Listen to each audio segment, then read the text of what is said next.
अस्सलाम वालेकुम and welcome back to my YouTube channel. बात करती हूँ मैं तेरे बिन ड्रामे की। तेरे बिन ड्रामे की आगे स्टोरी की तरफ बढ़ने से पहले मैं एक बात करना चाहूंगी।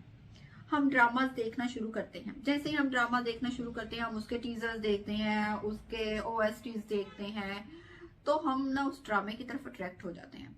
फर्स्ट सेकंड थर्ड एपिसोड जो चलती हैं वो बहुत ही फास्ट और बहुत ही अच्छी चल रही होती हैं, लेकिन उसके बाद पता नहीं ये डायरेक्टर साहब क्या करते हैं कि ड्रामा जो है वो बहुत ही ड्रैग होना शुरू हो जाता है, बहुत ही स्लो और बहुत ही बोरिंग होना शुरू हो जाता है। और एक ही चीज को दो दो तीन तीन एपिसोड्स में उसी चीज पे ड्रामा जो है टिका होता है, आगे बढ़ ही नहीं रहा होता।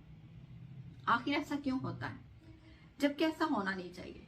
ऐसा नहीं होना चाहिए, और ताकि ऑडियंस जो है वो बोर ना हो, वो ये ना कहे कि यार ये ड्रामा आजकल क्या चल रहा है, ये क्या दिखा रहे हैं। ये 2 दिन ड्रामा चला है, 2 दिन की एपिसोड्स में आपने क्या दिखाया, कुछ भी तो नहीं। अब मीरब को ले लेते हैं।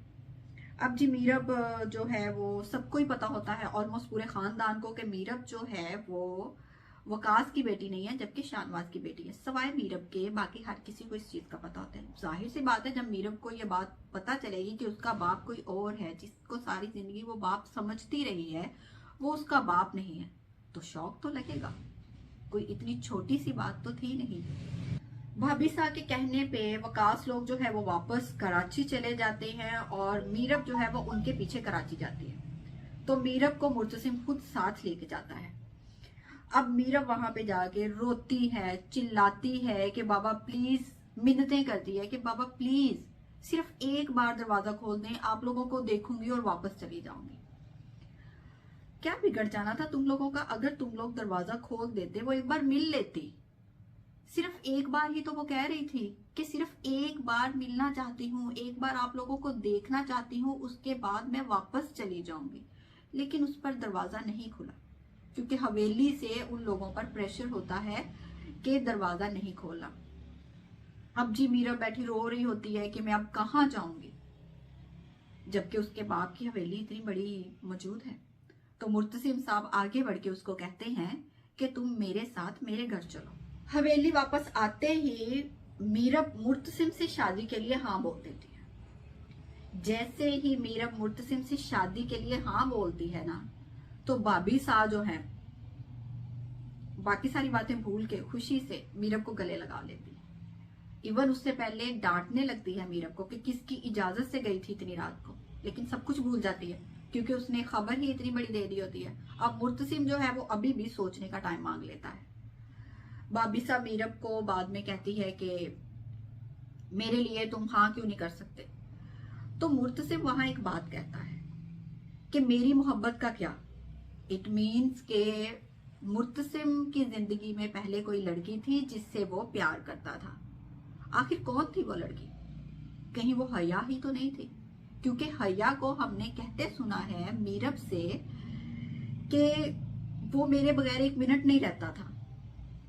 तो कहीं हया ही तो नहीं थी। अगर हया थी तो मुर्तसिम का अब हया के साथ ऐसा रवैया क्यों। भाभी सा का तो वाजिया है कि वो मीरब के साथ मुर्तसिम की शादी क्यों करवाना चाहती है, क्योंकि उसको पता है कि अगर मीरब की शादी कहीं और हो गई तो आधी जायदाद की मालकिन है अभी मीरब। इसीलिए वो मुर्तसिम से ही शादी करवाना चाह रही है। वो चाहती है कि सब कुछ घर का घर में रहे। अब शादी की तैयारियां जी खूब उरूज पे जा रही हैं, और जो मुर्तसिम है वो चाहता है कि वकास चचा को भी शादी में बुलाया जाए, मीरब उनका इंतजार करेगी। लेकिन भाभी सास सीधा मना कर देती है। लेकिन हमने देखा कि निकाह से बिल्कुल पहले मुर्तसिम जो है वो घर से गायब होता है, और वो पहुंचा होता है वकास को लेने के लिए, मीरब की शादी में आने के लिए। जाने से पहले मैं बात करूंगी नेक्स्ट प्रोमो की। नेक्स्ट प्रोमो में हमने देखा कि मीरब एन निकाह के टाइम शादी से इनकार कर देती है। क्या मुर्तसिम और मीरब की शादी हो पाएगी? क्या वकास चचा मीरब की शादी में आएंगे? क्या हया अपने मकसद में कामयाब हो पाएगी? इन सवालों के जवाब जरूर दीजिएगा। अभी के लिए इतना ही, मुलाकात होगी नेक्स्ट एपिसोड में। तब तक देखते रहिए मेरा यूट्यूब चैनल किरण सरवर ब्लॉगर्स। टेक केयर, अल्लाह हाफिज।